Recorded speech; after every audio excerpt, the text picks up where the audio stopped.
Welcome back to The Short Game, a show about short video games, games that respect your time. My name's Nate Heininger, and I am joined this week by one parser-based co-host. Laura Nash goes north. And this week we are firing up our now annual, I think, what we figure out, this is our 7th year in a row of covering the interactive fiction competition, which most people just call IFComp.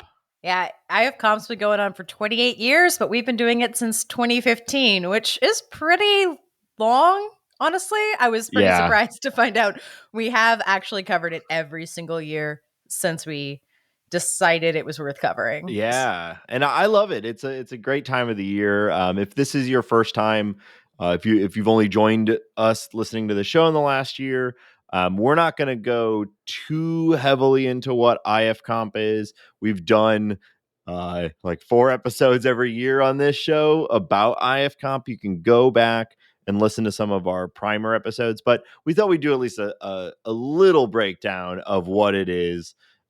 Since this is our first episode of the year on it, and we're kind of kicking it off, Laura and I. So, Laura, can you give us like an elevator pitch on what the IFComp is? Yes. So interactive fiction is narrative-based games, and they are usually mostly text.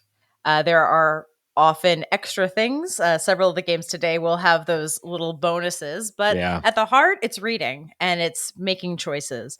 And there may be ones where you're making choices, like a choose your own adventure book, and there may be ones where you're giving commands. But either way, the heart of it is the writing. It is the fiction part of interactive fiction. And IFComp is an annual competition where the games need to be under 2 hours. Well, they can be a little longer, but the idea is that you play each game for 2 hours and then you rate them. Anyone can be a judge as long as you rate 5 games out of all of the entries by the deadline. This year, this opened up October 1st, and the voting is open until November 15th. So, perfect for a short game, because other times we've done interactive fiction, they have been gargantuan. Yes. Reagan and I never quite finished Hadean Lands after, I think, putting 25 hours in. That was not for the show. That was just for fun. These are smaller. They're more digestible. We'll actually be talking about more than one game each episode, because we can play more than one game per week, which is not normal for us. Yeah, and the website just gets better and better every year. Over the last couple of years, they've added a lot of filtering, because there are... do you know how many games were submitted for the comp this year? We should have that in front of us, shouldn't we? I do. While Laura's looking that up, 72. 72. All right, so that's a lot of games, right? So they allow now 71. 71. Okay, yes. where you can filter. Yes. Yeah. Gotcha. Oh yeah, the counted the first row. Row 1. Rookie mistake. Yep. So they've added a lot of filtering option where you can filter by estimated time to completion, what type of game. There's the choice based, like a twine system, like or parser, like Laura kind of already outlined. And so it's really easy to go in and say, well, I've got a half an hour, so why don't I filter by the half-hour games? Or I want to really dig into something crunchy, and you can filter by more than an hour, more than 2 hours. And the vast majority of these games can be played in browser, which is really nice. So I played all of the games that I'm going to be talking about today just on my iPhone, and I generally consume like all of my IFComp straight just on my phone. So it's really nice to be able to play it anywhere you go and pick up a game, play it. You don't have to play the whole thing to be eligible to review it, or to rate it. And then at the end of the comp, we get a lot of fun data, and there are winners. And the winners can win anything from money to random stuff people donate to the competition, which I love, because you get all sorts of random things in the prize pool, like posters and board games and like gift cards and stuff like that. There's even been people donating a game based on your game, which is Yeah.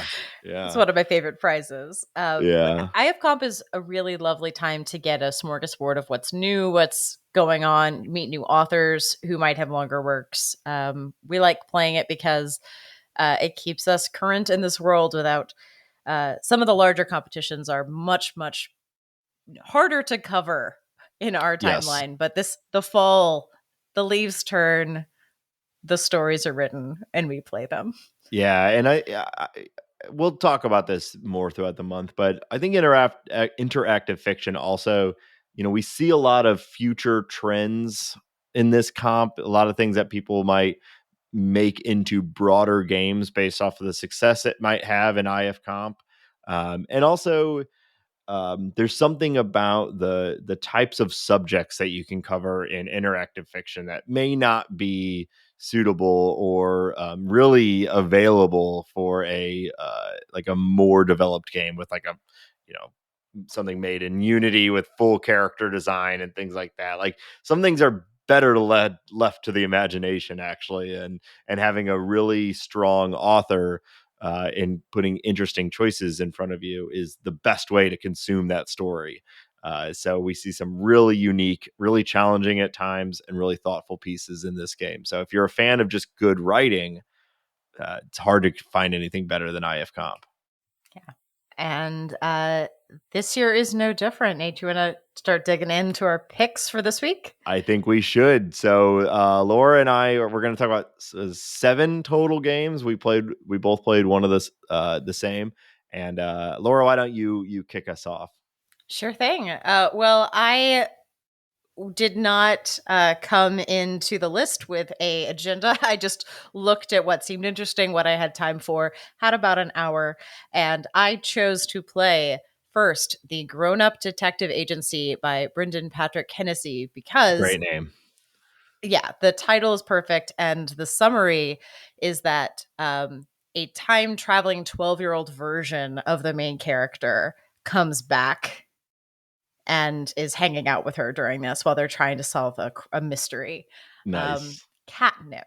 Um, it is, in addition, the game's got a lot of quirk, but also polish. So there are illustrations. There are maps where you can go to different places on them. There's a lot of like recurring jokes where you can keep asking the bartender what happened last night and hearing more and more stories about the drunk dudes. Very funny, very charming. I think something I didn't know going in, I was aware that Brendan had done entries in the past. Birdland has gotten a lot of praise. I think somewhere on that IF, all of interactive fiction games of all time. I think it's 11 for Birdland. One Nice. IFComp several years back. I hadn't played it. I was just vaguely familiar. You don't have to have played any of the previous games. But if you have, there is a previously button at the beginning where you can see, like, N- in my previous game, these two people met. They are now in this story. Interesting. Okay. Um, Love the they're continuity. apparently Bell Park. Yeah, this kid detective is in the background of many of the other stories. So love BPHU. I don't know. um, I like a little bit of self-referential stuff, even if I haven't played it. Um, I think what I was really happy with this was that it's got a bit of bittersweet. There is a kid coming forward and being like, "Well, why don't you have a great relationship?" It's like, "Well, I messed up my relationship, dude. Like, sorry to disappoint you, Yeah. 12-year-old self." And the 12-year-old thinking your life is going to be so cool and you don't want to disappoint them. It also allows for a bunch of actually funny pandemic jokes Ooh, that's a fine line to walk. because the 12-year-old is like there for example, there is a point where they're trying to break into someone's apartment and the 12-year-old's like, what are you going to do, get lock picking tools out? She's like, no, you just ring the doorbell. Everyone's gotten so many packages in the last year that they'll just buzz you in without thinking about it. And the kid's like, so why are there so many packages? And you just walk in the door. And I was like, Nice. oh, that's Yeah. clever. Like just Yeah. not telling your kid, like, Just Ooh. don't worry about it. Yeah. Yeah, like that kind of illusion that's not pointing at it. Like very Yeah. clever. Um I will say the mystery isn't super high stakes. So if you played Birdland, apparently very surreal, very very high stakes outcomes of the mystery. This one's much less loaded. So if you were expecting like end of the world stakes, uh that's not what this game is doing. So, Gotcha. but Yeah, that I can be wasn't nice though, right? You kind of, I don't know. I enjoy a heavy piece, but it can also be nice if it's more light and just sort of enjoyable. the stakes are relationships and also what Mm, happened to this dude, but the dude is so boring that it's like, do we care what happened to this dude, or is it more yeah, important about like how we investigate this mystery, furthering your relationship with different people? So I found it really delightful. Again, that is the Grown Up Detective Agency, and that is about an hour. It's choice based. It's beautiful. The illustrations and everything. I took so many screenshots of jokes from this one, nice. and I really like. I thought about reading them, but I don't want to spoil them. Yeah. Um, It's a how good IFComp game when you are screenshotting a lot. Yeah, I think I've got like it's a 1 hour game and I've taken 25 screenshots, which is a pretty good pace. Yeah. The For one tiny sample, the initial screen is part one, the heterosexual disappearance of Mark Chi. Nice. So if you think that's a funny joke, this is your kind of jam. So how about you, Nate? What you play? Yeah, so for this round, I always try to 100% the like really short games in IFComp. Mm-hmm. Probably no surprises there, but so I always like to go in and filter by like the 30 minutes or less, or even 15 minutes or less, and I try to get through all of those first. So that's what I'm going to talk about today is four of these really really short games. The first one I played is a game called Esther's, subtitled A Brunch Story. It's great, right? And it is by Brad and Allison Buchanan. And every IFComp entry has not just like the title and possibly a subtitle, but they'll give a little bit of a description. And I was just immediately charmed by this. I'm going to read the description. At Esther's Cafe, your adorable host served cheese to the mice when they wanted toast. That won't bother Harold's robust appetite, but Janie insists that the order's not right. Mm. So you've got a nice little like not a limerick, but basically this little rhyme there to start.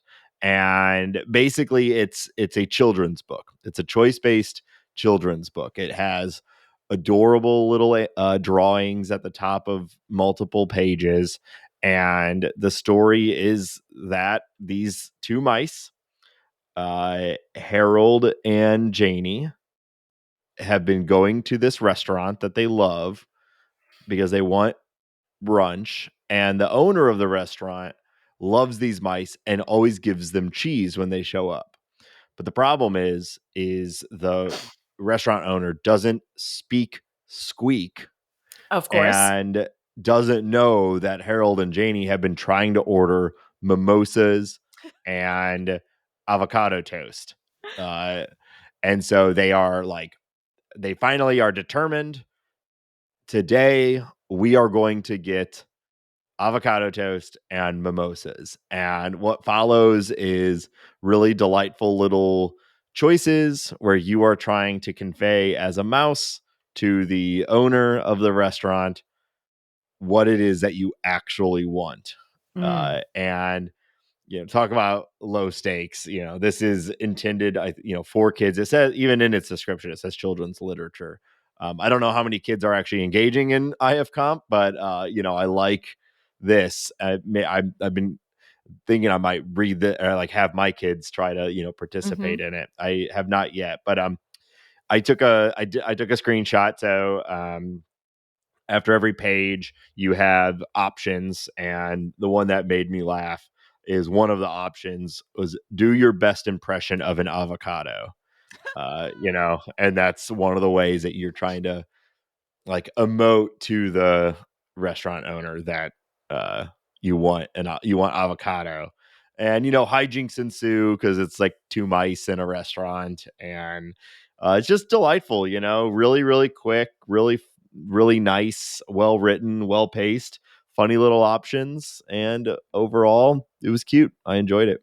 Nice. And that's not the only children's story this year. There's another one, or at least one other that I've seen. The Tin Mug, right? And Yeah. I'm kind of happy for this little micro niche to show up because I wrote a lot of like kids games, kids visual novels when I Yeah. started my career, and like they're hard.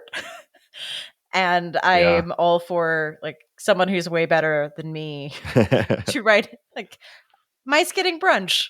Adorable. It is I'm in. adorable. Yeah, as now that I have, two young children, I've read 10,000 kids books, and it's one of those things that always feels like, oh, this would be really easy to do, because it's like, see the cat. Isn't cat nice? Pet the Mm-hmm. cat, and but then when you actually try to like break down what's happening in these stories, it's even if the language might be really simple, it's still really usually, I mean, there are bad kids books out there, don't get me Yeah. wrong, but like a lot of times, a lot of thought has gone into these things, even if the actual um, words on the page are very, very simple, and so I'm interested to see if, like you said, if kids interactive fiction becomes more of a thing. I mean, we all remember from our childhood the choose your own adventure books. That's Mm-hmm. exactly what these are, but on a screen. So yeah, I enjoyed it. I'm going to play the other one, and I'll probably share this. My 2-year-old's probably too young, but our 5-year-old I think would be like, this would be exactly right for. Uh, any book where you actually get to pick what happens next is like, automatically gets another like 30% better for our kids. So Yeah. um so what do you want to talk about next? So, next up, I'm going to talk about the 39 Steps by Graham Walmsley, based on the novel by John Buchanan. Buchan? Apologies to John, who wrote this book in the 1910s. So, um, probably not offended that I mispronounced his name. Um, but this is really interesting because 39 Steps, a book from the 1910s, adapted into a movie by Alfred Hitchcock in the 30s. And I had seen the play adaptation, which is a parody, Hmm. where the hundreds of characters in the book are played by 4 people who keep switching parts. Very, very, very silly. But I last saw that 10 years ago. So it's one of those man on the run thrillers where a ton of weird spy stuff, like, put on this disguise to get out of the thing and jump on the train and go in the Yeah. ravine and climb the tree. And like Nice. you retain none of it. You just get like the vibe of the escape, the Okay. like I've been exposed to this 3 times, and yet when I play this, I was like, do I remember what happened in the 39 steps? No.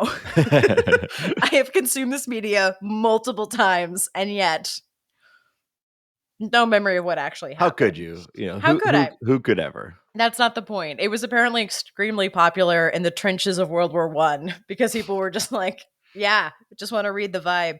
Yeah. Um, so this is a really interesting adaptation because first of all, there's music that plays the beginning and end of each chapter.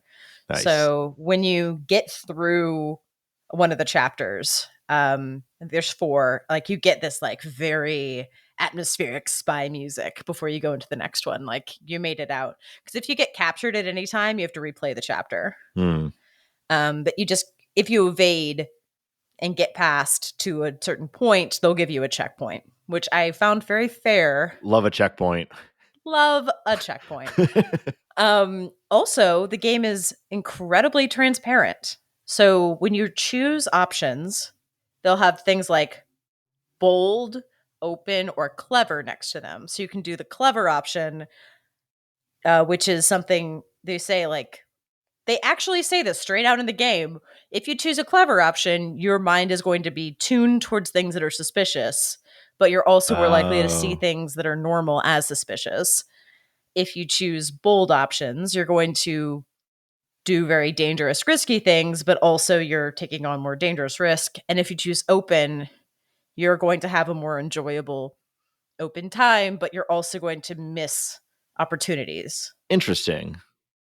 Yet, most games don't tell you this. And it Yeah. flat out in green text describes, you know, this is what you're doing. So did you find yourself making, like, were you trying to mix up your choices, or like how were you deciding between bold, open, and clever?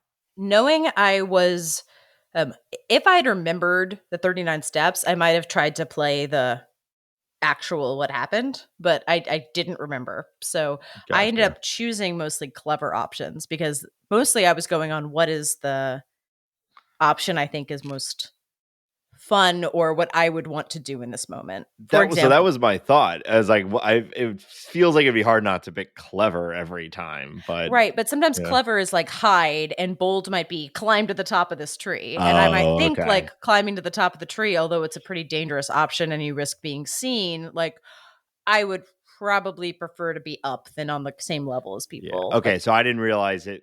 Like, I thought at first what you meant is that there's just like three options: bold, oh, clever, and open, and you no. don't know what you're gonna actually be doing.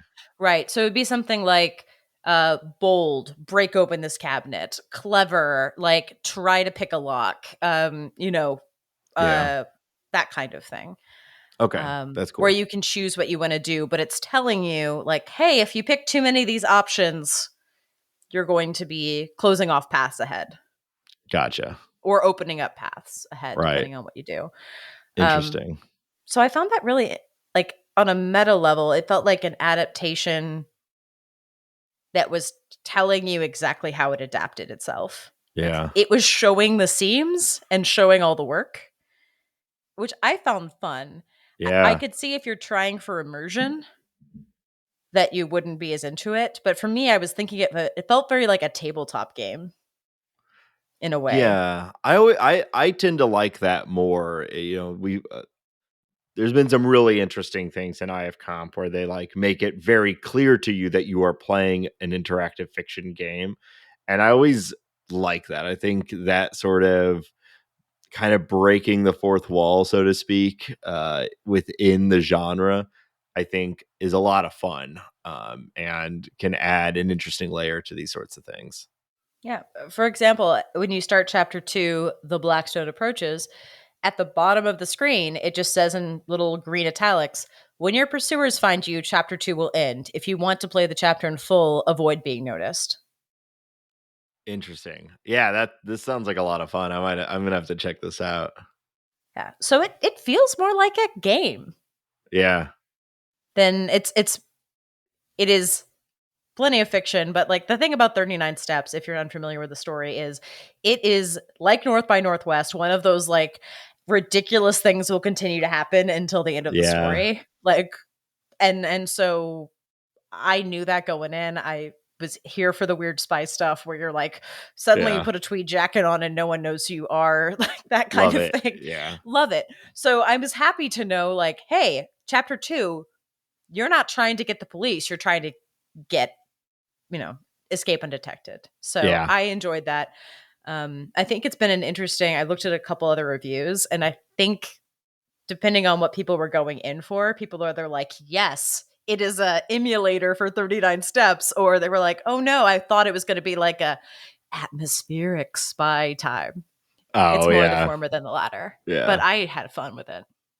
Well, that sounds really fun. Yeah, I'm gonna have to check that out. I like that sort of, you said like showing the seams. I think that can obviously, it could, anything can be done well, anything can be done poorly, but when something like that is done really well, I it clicks particularly well with me. So I'll have to check it out. The next game that we want to talk about is actually one that we both played. It is called Nosebleed, and it is by Stanley W. Baxton. And this game comes with some content warnings. So I don't always share all of the content warnings when we discuss games, but I think this one is pretty critical too, because it sort of sets up the game itself. Agreed. So it says content warning: excessive bleeding, mild gore, and social anxiety. It is, I mean, that is exactly this game in a nutshell. Excessive bleeding, mild gore, and social anxiety. This was the game that I played right after I finished the mice trying to get mimosas game, like in the same sitting. I was like, I Nate. think I picked the polar opposite games. This is a choice based game, pretty short, that you are. It opens up with you in some sort of generic office job.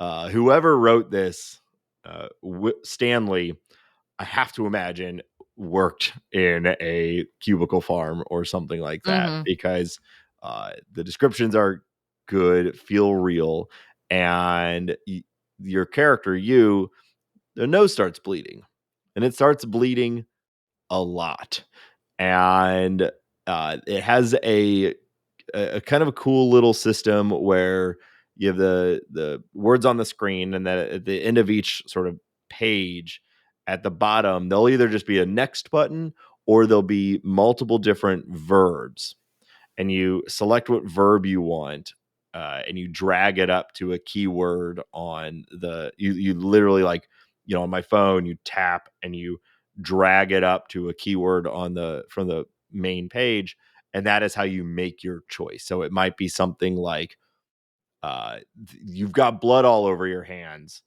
and then at the bottom there's an option like lick, wipe, or ignore, and then you would drag like lick up to hands, and then the next screen will be you lick the blood off your hands, da da da da da, and there's a lot of these for a pretty short game. You are doing a lot of clicking and dragging, and there is a lot of blood. Laura, what do you think of this game? I know we haven't described everything yet, but what are your thoughts on it? There is a lot of blood, and I think there's also a lot of clever minimalist visuals adding to Yes. it. I'm I never am a huge fan of drag and drop UI, like just as a human being, but I think it's cool here. This is using a tool called Texture, and I looked it up, and I think about 6 games in this comp use this tool. So I like this is something that I just want to acknowledge up top that like drag and drop's not my best friend, but like works very well here because you're taking these verbs and you're like the visceralness of putting lick on hand feels more active, and it also Yeah. makes you feel complicit in the grossness, which I really enjoyed. So it Yeah. form meets function here into it. I think this is there's always a game in every comp that's very tactile in a uh horror-y, disgusting way. Yeah. See the many of the works of Chandler Groover. Uh love it in a 15-minute format where there's just what by excessive blood, we mean like gushing oodles, like the blood is Well, here, so visceral. I always love to read at least like one line from these Mhm. games if I can, because it helps you understand the language of these games. So I have a screenshot here. So I'm just going to read it quick. Nothing works. Nothing is working. It flows heavier and heavier and heavier. It leaks through your fingers and coils around them as you try holding it back. It's almost audible as blood begets blood. It's on your hands, it's on your arms, neck, chest, stomach. It's, and then you can hit it. But that line, it's almost audible as blood begets blood, is, I mean, that's some good writing.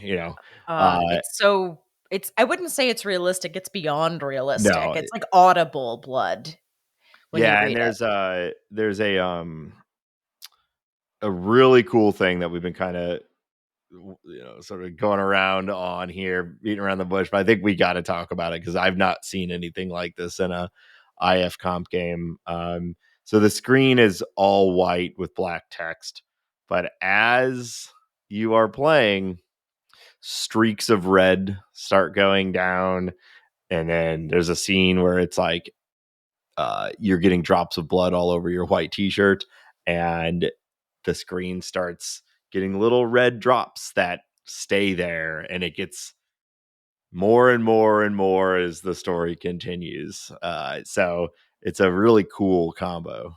And I love that it's not just the nosebleed, it's the other content warning, the social anxiety. It is the feeling of trying to cover up a hideous nosebleed. This is not a tiny, like 3 drops thing. This is getting like judgment and disgust from your coworkers while you're getting worse and worse. And it's only 15 minutes. So we're not going to spoil the ending, but I think it definitely moves. There are definitely phases. It definitely gets pretty horror show pretty fast. So this is a good time for October. Yeah. The anxiety element, I mean, we've been talking about the blood the whole time because that's what's literally on the screen and it's the shock factor of the game, but like the real like stress element of the game is the social anxiety side of it. And the game is clearly just a big old metaphor. Won't spoil all of it or spoil it beyond more than we already have. But I definitely recommend playing this as long as you're not squeamish about descriptions and visual representations of blood. Because if you are for either of those content warnings are there for a reason. And that's the whole game. It's 15 minutes and there's no escaping. The blood drips from the beginning to the end, and you are not going to have a good time if you don't like descriptions of blood. No. But cool game. I really enjoyed it. Well, enjoy is not the right word for games like these, but I am glad that I played it. Yes. Very memorable. Yes. Laura, what else? What other? I know we've got a few more to get through here. What else you want to talk about? I also played another short game called Use Your Psychic Powers at Applebee's by such a good name. Yes, by Jeffrey Golden. And there's definitely a strategy here, and I think with anything, with anything, you are the title matters, But I definitely appreciate these games or these artists who create games for this comp, and they clearly, because you got to set yourself apart in in one of 72 or 71. So a title like this, it does it for me. I mean, I wanted a little something to unwind, and I was like, 15 minutes, clickbait title, I'm in. And I use clickbait very lovingly. It is hard to get your game to stand out. So, in this game, you are a psychic brand ambassador for Stupmeister beer. And the idea is that you go sit in Applebee's and you use your psychic powers. You're listening into the thoughts of everybody in the Applebee's. And once they are in a happy place, you then can insert a nudge to drink Stupmeister beer. And then if you've done it at the right time when they're receptive, they will now be a brand devotee. But you have to be very careful because if you try to nudge at the wrong time, they're going to resist you and it won't work. So it is the type of game where it is on a timer. Like you have X turns in the round, and there is an optimal path where you can go through and listen. It's meant to go through multiple cycles because you're going to want to listen to the kid, the waitress, the upset man. You're going to want to listen to them and hear their whole life story and find out what's happening. And you're tempted to keep listening even after, or they're unhappy and it's not the right time to goad them into drinking beer. Or they're a child and it's not the right time to goad them into drinking beer. I mean, I got the child to drink the beer. That was my first success. Lifelong devotee now. You can give them a junior beer and then they're on for life. Okay. Yeah. At the end, you will hear back from your boss who will say, like, you were under cap or you were at what we expected, but we think you could have done more of that thing.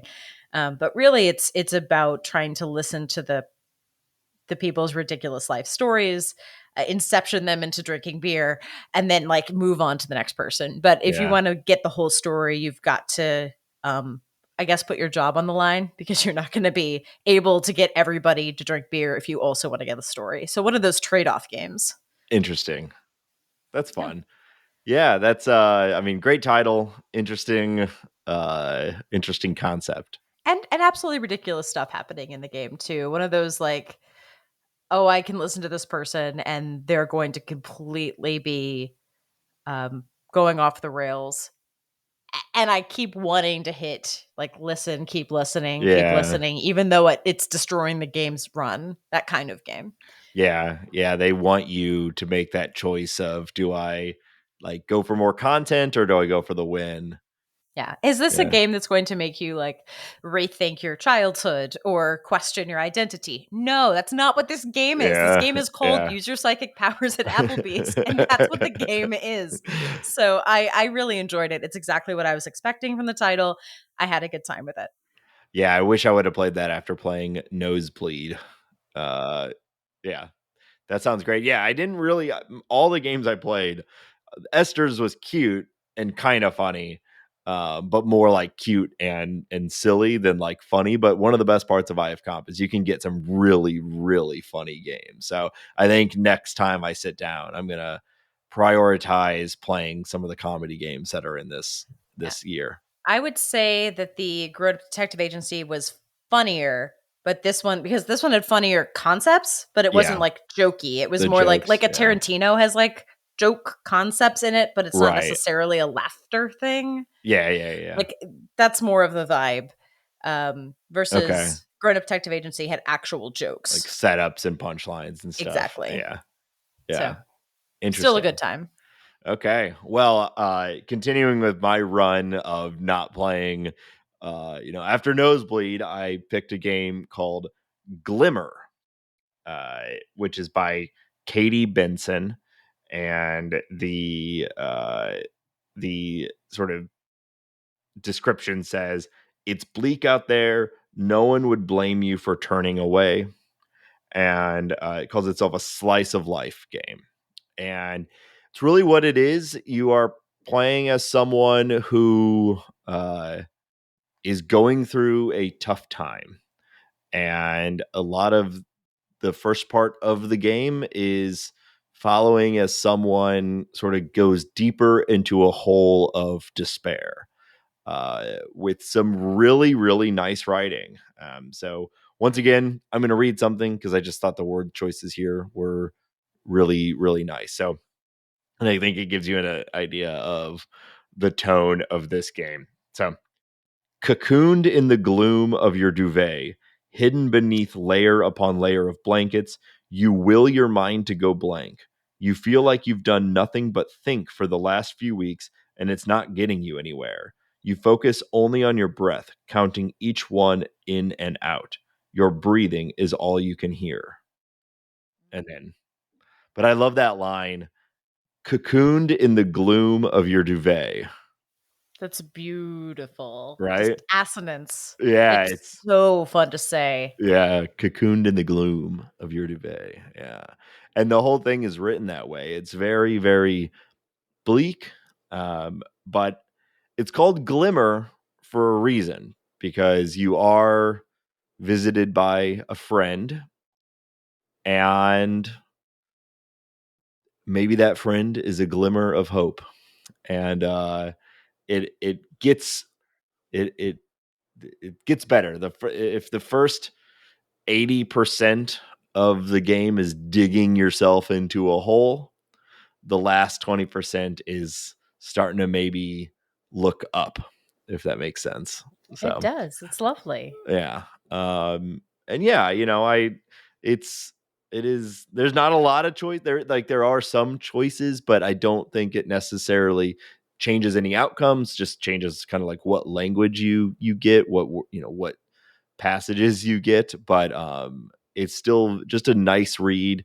Um, not much of a game in the same way some of the ones that you were, describing, where you're trying to sort of balance different things or solve different things. Nothing like that. It's just some nice reading with a little bit of interaction on the screen to sort of move you from chapter to chapter or paragraph to paragraph. But really well written. Not a whole lot more for me to say about it, but if it sounds nice to you, check it out. Again, short, just I bet if you read really fast, you could probably get through this game in like 5 to 8 minutes. It's short. That's good. I like a short one. And I think you played one other really short one, right? Yes. So this one is called Hours by Aiden Voidout. All one word, Aiden Voidout. This is one where I sort of went through like, all right, I played Nosebleed, I played Glimmer. I was like, give me something sillier, something just not that. Yes. And the first thing I saw that sort of checked that box for me was this game. And it is because of this description, which is go on a short adventure to assassinate a tyrannical ruler, and maybe you'll learn something along the way. And I don't know, going on an adventure to assassinate a tyrannical ruler felt a lot better than being cocooned in the gloom of my own duvet. so, so I decided to give this one a go, and it is the thing that stood out to me about this game. Mostly is just how dense the world building is for such a short game. So, like the concept is that you are a dying soldier who has been visited by some sort of apparition that is giving it this soldier like sort of a deal with the devil sort of thing, where they're like, you're gonna die no matter what in the next 5 hours. You have 5 hours to live. That's why the game is called Hours. It said, I can make that death for you painless, and you can become a big part of history. I'm going to give you magic powers, and I need you to go kill like the it's not the king, it's a different word. Hmm. But basically go kill the king, The ruler, right? the ruler. Yeah. I think maybe it's like magistrate, but anyway, go kill this person and I'll give you magical powers, a magical sword. You go kill them, and then your name goes down in history, and you die painlessly rather than what would otherwise be a painful death from the injuries that you've suffered in this battle. And you get some great options at the beginning, which one of them is like, just say no, wait and die. So always love a game that lets you opt out of the main story and just like not participate and just die or something, which is funny. I think it's like one of the Far Cries, I think, does that. Oh, It's like yeah. Far I Cry don't know 3 which or one, 4, you but get I've heard locked. of that. Yeah, you start locked up and like there's a way to break out of the prison, but if you just wait long enough, they like take your character out and execute him or something like that. That just I like mean, that's also Hitchhiker's Guide to the Galaxy, like the old Douglas Adams based Mhm. IF was vicious that if you didn't eat the weird fungal sandwich or something in your fridge that you would die of an infectious disease 20 turns Nice. later Yeah, with no warning. I love Yeah. that. So assuming you decide to try to, complete the quest, you end up meeting with a lot of different interesting characters, and they really pack in like there's magic users, sword users, 12 different bands. There's like so much going on in this very short game, which I thought was pretty interesting. And then the other thing that stood out to me too, in the language choice in this game, because it's like magic users and swords and archers and things like that, shogun stuff like that. You kind of expect it to be, or at least I would have expected to be written with like a language of that era, if that makes These sense. and thous and that kind of heightened. Kind of, at least something like that, Yeah. but instead it's almost incredibly modern. So Again, I'm going to read because I think it's helpful for these It's things. perfect. Yeah. Um, so here, this gives you an example of the depth and also the language choice. It says, well, as you know, magic, or as we call it here in Mizubi, curses, it drains your life when you use it. I mean, don't get me wrong. I'm sure nobody would have thought it was bad when they first discovered it. It's just, even as a soldier of this country, I don't feel it's right. The shogun chains some of them up in prisons to use their curses to produce resources or forge weapons stimulated electrically to activate their power 24/7. They can't even escape either because the shogun holds their families hostage. So there's a lot going on in that, right? Like a lot of you have multiple words for the magic use. You've got the name of the country. You've got like this political element, and then you've got language like stimulated electrically, which and then activate their power 24/7. And they says, well, I mean, don't get me wrong, it's like all very modern language for a game that is, I don't know, set in some alternate universe, but like with shoguns and magic and swords, you just feel like it would be written differently, but it's like very modernly written, which I think is an interesting choice. Yeah, I tend to like that blend, as long as it's not too glib and like Yeah. if because to me sometimes if I like that blend or that mashup, if you get a little bit sassy with it and you're making fun of the time period, I'm like, look, you can just go write another. Like if you don't want to hang in this time period, you could have written something in the modern day. But if it's having fun with it, I'm usually happy. So that sounds Yeah. fun.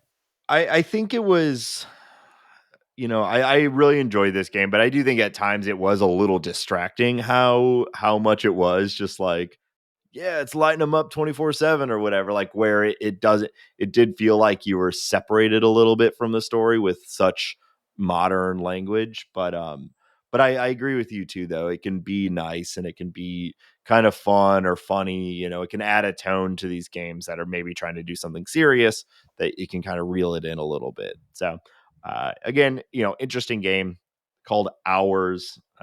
Check it out if it sounds interesting to you. And I think that's all we have for this episode. So we're going to be throughout the month. We're going to be doing other things too. We're not going to be doing IFComp for the entire month straight. But we usually do 3 or 4 of these sort of roundtable episodes. Once Reagan is back from being an exhausted zombie with his new child, and Shane decides to grace us with his presence, we'll have a She was having a tough week. I'm just He will also um probably not listen to this episode, so we can yeah, make merciless fun of him if we'd yeah, like. exactly. I mean, I'm sure I'll miss one at some point too. I miss, but we'll cover more games this roundtable style, and we're always looking for recommendations. We generally are going pretty randomly, or like, if you have we're feeling a certain vibe. But if you're out there listening and you're participating in IFComp, which we highly recommend you do, let us know what you're playing and what you like. We'd love to have some help narrowing down this big list and finding things that are worth playing and worth talking about. So The um, only ones I know that I will be playing for sure are The Only Possible Prom Dress, which I've started. We are going to do some parser games. I will say yeah. parser this year is a little light because there was just a parser comp apparently like a month Mm, ago, so maybe that caught a lot of the games. But there is a game about your daughter needs to get a new version of her prom dress, and it's apparently a sequel to like you went to this mall and robbed it to get her a present in nice. 1999, and this person has returned to the comp in 2022 with a game about trying to rob a store of a prom dress. So Nice. it's going to be longer than 2 hours. I started it. It seems like the mall is very large, I so love I that. did not feel equipped to talk about it. And then the other one is Arthur DiBianca has another puzzle box game, and like Reagan It's usually ties yeah. he is not equipped with his new baby to try this game. So I'm going to save him from himself. There you go. And play the DiBianca game. Other than that, please let us know what to play. Yeah. I'm not a huge parser fan, but there's always at least one or two in the comp that they do it in a way that's like perfect for me. I like the ones that are like very narrow verb sets. Like I'm very easily frustrated by like lift rock. You can't lift the rock right now. Move rock. You can't move the rock right now. Push rock. The rock gets pushed. Like that sort of stuff drives me crazy. Yeah. And I know I'm complaining about like a 40-year-old problem in parser games, but like I don't have a lot of this is just me, but I don't have a lot of patience for them. But there's always the comp brings out some of the best. So I always look forward to those really good recommendations about like what are the best parser games in this comp, because I always want to give them a shot. So I think we'll be doing I don't know if we have our schedule built out yet, but we'll be doing at least 3 of these style episodes, and then we'll do sort of a comp wrap up episode when it's all said and done to talk about who won and what games we missed that we want to go and check out. So yeah, they'll be sprinkled throughout. And we are going to try to actually play a scary game in the month of October. I refuse to believe it. I think March is the spookiest month for us, where we or February multiple times we've done the bloodiest, goriest, scariest stuff in the middle like a Valentine's Day episode. We're not good at planning. If you have a short horror game you'd like to see us cover, please help us, because we're going to just be texting each other madly October 20th. Yeah. It's going to happen. It happens every year. Yep.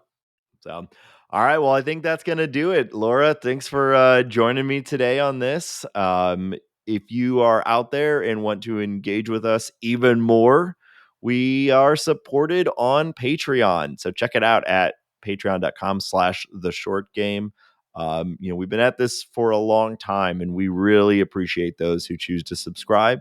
If you do, we subscribers at any level get access to our Discord server, which is a ton of fun. I love our Discord. We've got a great group of people in there talking about the games we're playing, talking about previous games we've played, and we get a lot of our suggestions for the show in there. And just, it's a really good place to come together with people of our community and talk about video games and other things. I mean, we've got our bird week forever. There's a lot of bird talk in there. There's all sorts of different stuff. So check it out. And also, if you subscribe at $5, at some point Reagan will send you some stickers, which are great. And he kisses every one of them. You can also possibly leave us a nice review on your favorite podcast app. That helps out. We have a website with all of our episodes and all of our show notes and everything, shortgame.net. There's also a contact form on there, which comes right to us. And you can follow us on Twitter @_shortgame. You can find me on Twitter @NateSTL. And Laura, how about yourself? You can find me @LauraJNash on Twitter. All right, and that will do it. So have a great week of reading IFComp, Laura, and all of our listeners, and we'll be back next week. Gotta find my way out of this mall. Bye, everyone. Bye.